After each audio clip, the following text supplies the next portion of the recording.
Alright guys, we're going to make a 6-meter dipole.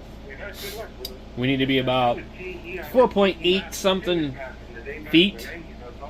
I want to resonate at about 50 megahertz. We want to be on the low side of the band. So, I had this old electric cord, and I measured it. I'm like, damn, this thing's 5 feet. So let me show you what I'm going to do with it. I already started to do it, and I was like, oh, I better film this. So I'm just going to split it down the middle. I'm going to pull it apart. And now if I want to, I probably could just solder wires to this right here and hang it from right there. Or I can cut it off and I can, you know, do something else, but I'm like, I might just be able to just do that. Solder coax connector to it or whatever you want to do. And I really don't think, I mean, we're looking at like 10 feet, so we'll lose a little bit when we attach something on the end of here.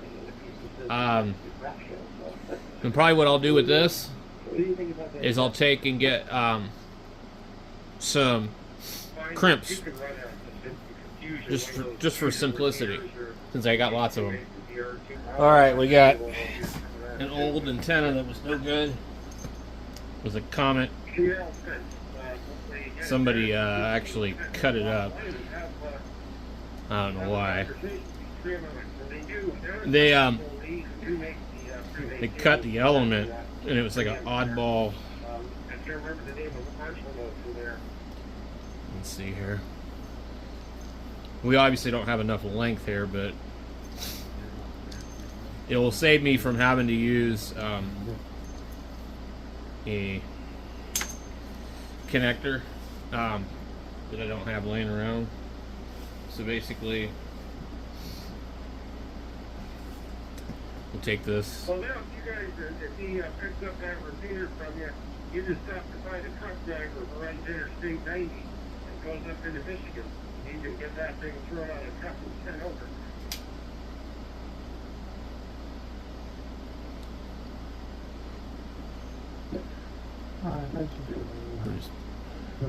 And I nicked it a little bit. Okay, so take it and peel it back right here. I mean, if anybody's never done this before, you know, then they might not understand. You just, this is like what they, I don't know what they call this.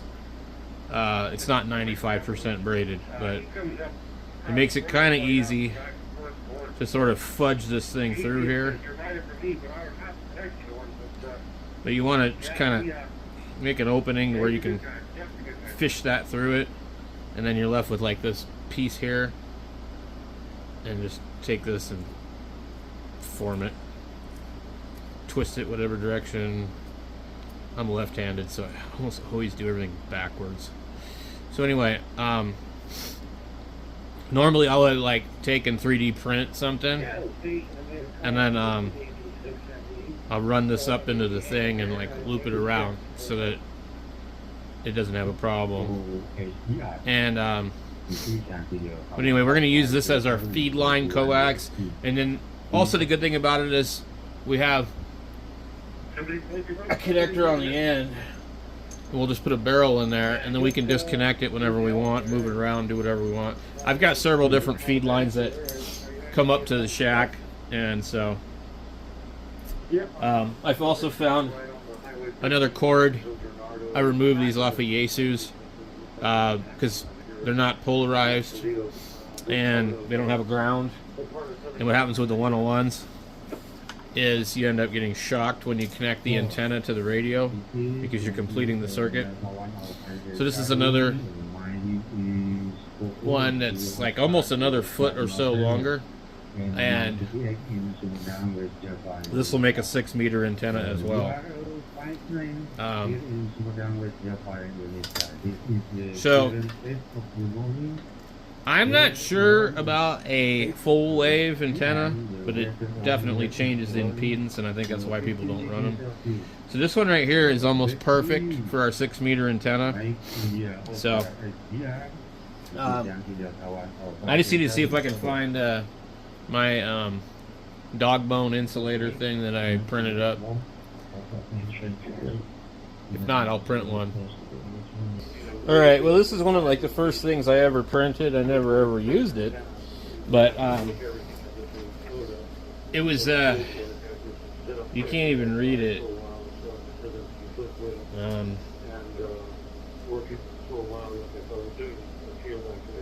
I think it was supposed to say Dude Winder or something on it. Anyway, there's a BNC connector on here. I don't think that I have an adapter, nor do I even want to go that route. So what we'll do with this is we'll just go ahead and remove that, because we can use that for something else. But this was I think by Ham Radio Dude, and it's like one of the first couple of things I printed a couple years ago. So it should be PETG. This is like a really high quality BNC because it's so thick right there. So what we'll do with this one, I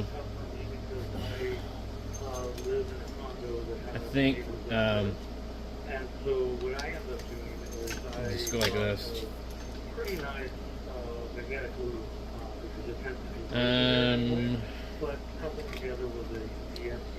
I'm going to feed this through here. I'm going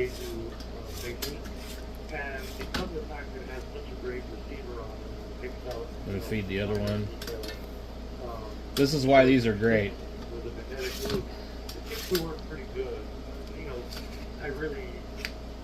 Most people do maybe max 30 watts on FTA or something like that. It's not at all good.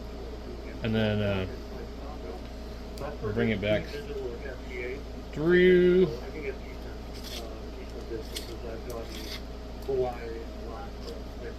One more time, and then you pull it through again. You can do it wherever you want, really. Again, that's what I'm doing. Just my cable real quick, like put up my resonance 17 foot and set up my whatever 10 to 20 watt receiver, transceiver, whichever one I'm using. That's my MO right now. Actually, it's all twisted. Yeah, I hate it when it does that. So you yeah, I've never, okay. Had a little opinion of it, but yes, I do these tennis every Friday night, by the way, at 7 p.m. And we actually. I didn't print this solid infill, so it's actually pretty light. People can actually have some surprisingly good results with it. So just say with your boot, you have good results. Okay.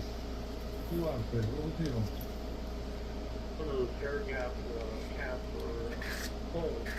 So variable that is made. This one is made by hand by the guy in the UK with 3D prints a lot of it. Right. And so now we're just gonna leave that like that, just because that'll keep it from really being an issue, and then we'll take. We can run this thing however we want. Again, the signal is weaker, but the signal to noise ratio is much better. That hole right there looks larger, so I think what I'm going to do. Which is also really nice. Oh, and by the way, yes, I remember you run the antenna. So yeah, I'm running right now a. Now they had it to where you could put a balun in the middle, so you know if you wanted to do that, you can do that. Vertical width that is carbon fiber. Let me see if this will. It's not purely carbon fiber. It is carbon fiber based. No lines on the inside. It's some form of a funky amalgam that's made by cable. But I tell you, with 20 watts of no flow, just with a good amount of radial. I've been, take this and go. Getting SLERs in the 20-meter band right smack in the middle of the band at 1.04, and had some. I don't know if I really want to do that like that, but Reports market on 20 watts. So now we have shit to do. so far, so that's a bit of a controversial intent right now. I don't know if you've heard of it or not.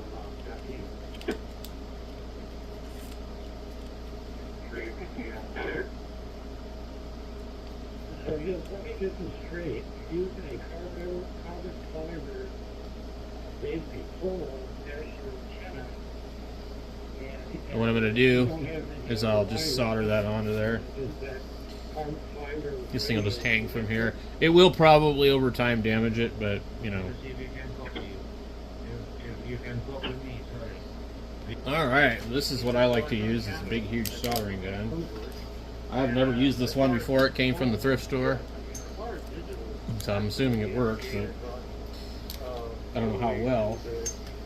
What we're going to do first is I got some really nasty old flux. On FTA, that found really good coverage without an issue, which reports have been really good on 15 or 20. We get however, on phone, I've done, who did I get last time? It was somebody off of ABC Curacao. So my longest Curacao was somebody in Curacao in the CI. Alright, this is how I usually do these. I just stick them in my can of crap. But, yeah, that's about as long as I've gone. I need to get some more flux. And I've been able to obviously cure a lot of people from Chile and all over the place with problems for the 20 watts. That may be part of the reason. I will try something a little bit more powerful. But at least I've been receiving pretty much signals from all over the US. I don't like to heat this up too much because this is that kind of coax that if you're not careful, you quickly be in trouble with it. Definitely a hot day, and I think Mark was getting that type of weather too in Malta. I heard Joe talking, and you're right. But anyway, it's all good. Okay, over to you now. My name's GP, and I'll say 73 to both of you. And we'll catch up with you again anyway, Mark. And give my love to Joanna, all right? And we'll catch up with you, Lee and also Mark. 981GP, and be good. VK2GAP, go ahead, Mark. I'm resident at other systems, especially the lower ones, or higher frequency, lower bands. Alright, we got that solder on there. It doesn't matter which one we do. It's sort of like a 40-meter coil on it, and that seems to kind of do okay. From the same location, I know that 15 and 17 has been signed. I probably can get it onto 15 or... Come on. Yeah, probably can get it on 15. However, it would just basically have keeps letting it move on me. My G90 or with a KS3, and I've done that before, but it's, you know, it's not the best. I'm still getting stuff too, but it's not fantastic. Again, I can't do anything mechanically to the antennas and all of that thing. Actually, Where's my solder? It's really, there's a lot of history in such a small island. This was in 1942. We call it the convoy of Santa Maria. The convoy of Santa Maria, which really saved us on 15th August of 1942, I believe. Anyway, thank you very much, Lee and Ashley. Nice to hear you both. And yes, it's quite warm, although we are expecting some rain on Sunday. And that's a relief for us, because it doesn't rain in summer at all here. Not the greatest in the world. I think there's some tin in there. And it starts in the third week or fourth week of August. So we're just about trying to get some rain now. So now, a little bit of rain. Everything is this is dry just kind of here. experimental, but N9NJS, if you're still there, play it up. AK2GAP. so what I should have did was run it up through this thing to hold this thing still. So that's what I'm going to do in a second. We'll just bring it right back to the bottom. Just a matter of resoldering it. done with that.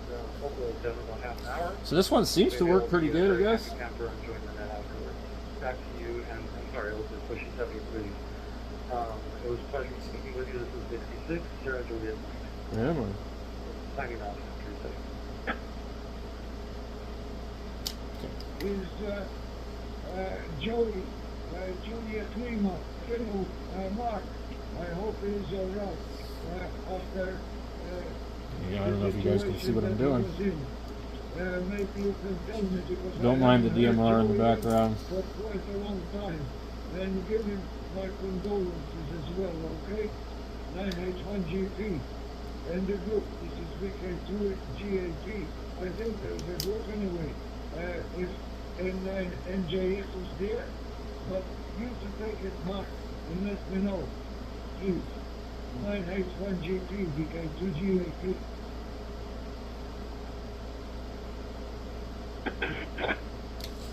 Now these plug prongs, they suck up a lot of heat, so I wouldn't recommend doing it this way. They really do suck up a lot of heat. People and went in Friedrichshafen there, the ham radio fair, and in the last week of June, and he was with us. He had some fun also with us, but you know, you can see on his face that something happened to him, you know, and I know it's still fresh, but he now is alone, and you know, he lost his wife, and that's hard for him, you know. But anyway, so I cannot say that Let's shorten will this. be, you know, Let's shorten this up a from my little. experience losing my son. There you months go. ago, I mean, So you still hurt even though time passes by. we just put a line on it somewhere You and know, things are that way. So either let it hang or whatever. Tell him that you send your condolences and your regards. I'll say PK2G18. And then I'm gonna put like something like this on the end, but I'm not gonna do it until I figured out the perfect length. So what I'm actually gonna do is I'm gonna take fishing line and tie it around the end of this. I'll show you in a minute. So what I like to do is just hold 50-pound line, take the end of it here. Anyway, Mark, we're going to let you go and say hello to Joanna and wish her all the best. And then my condolences for Mark as well, too, my friend, because my son is named Mark as well. Okay, Joe, Mark, good to hear you, mate. And let's make it, you know. We'll do, I guess I'll just do it. I got slip knot, cinch knot or something. I don't know. It's been a while since I tied any kind of knots like this, and I've been fishing in ages. Also to Joe. Cheers, Mark. 9H1GP, VK2GAP in Sydney, Australia. Okay, let's see if this actually works. I'll tell him, if he has some chance, come and say hello. Come on. On 91. He's not very active much anymore since he retired, because things Well, he didn't want to work, did he? came just in time, you know. He retired, and a bit later he lost his wife. So That didn't work. For his retirement. All right. But things happen. As you said, you lost your son, I lost mine. Everybody has got problems. Somebody has this problem. All right, I just pulled a knot really tight on this one here, and then I don't know how much wire. I don't know how much line I need, but I can always add some more line to it. So what I'm doing, this thing seems to be tangled up. Okay, so what I'm doing is I'm just taking the end of it. Cheers, mate. Have a nice day. and just tying a knot on it, like really small knot, Thanks for coming up and doing so well. like this. Pull it really tight, Okay, ciao. and then pull it one more time through. God bless you. And then Enjoy ciao. what I do is I take my pliers,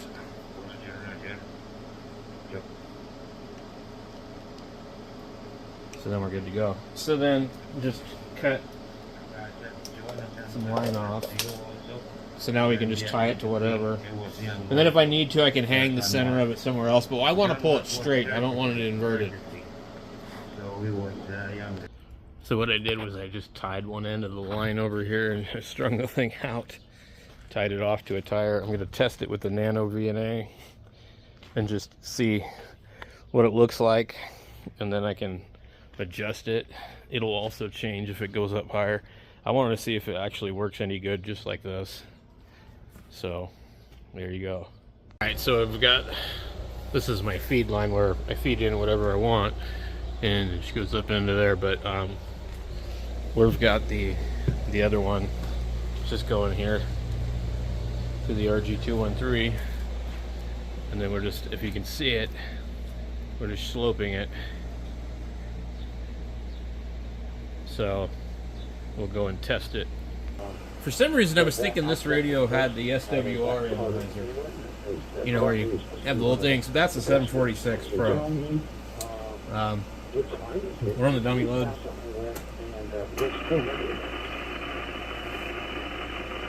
We got a lot of noise.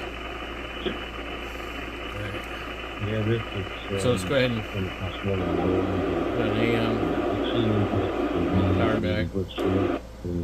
Oh, we're on FM?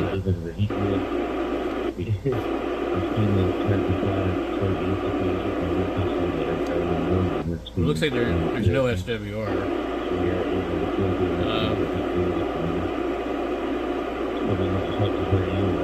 Wait. Well, there's a bunch of SWR.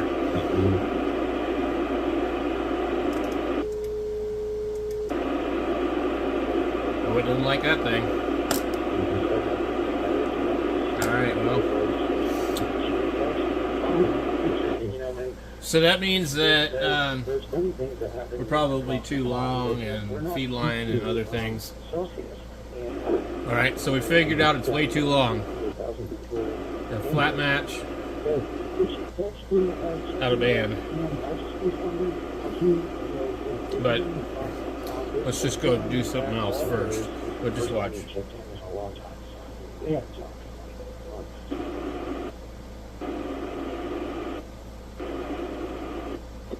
Could be some other reason too. Hopefully I got everything I need. I'm gonna find the other cable because I need the other cable. And then I had an adapter. I don't know where it went. This thing's really hard to see on camera, so give me a second. Alright, let's see. We could use either one of these. I'm just going to use this one. Oh, wait, I don't want to use this one. It adds too much length.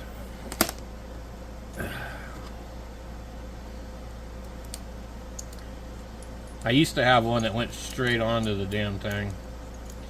Thought I did anyway. This is actually something I got at one of the ham fests locally, and they're like way cheaper than what it would have been like on Amazon.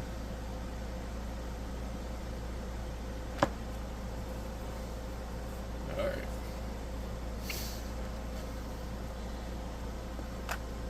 I noticed something really weird on the radio, so I'm like, let's go ahead and look at this instead.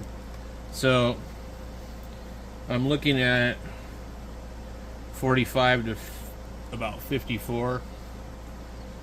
We seem to be really flat at 45, and then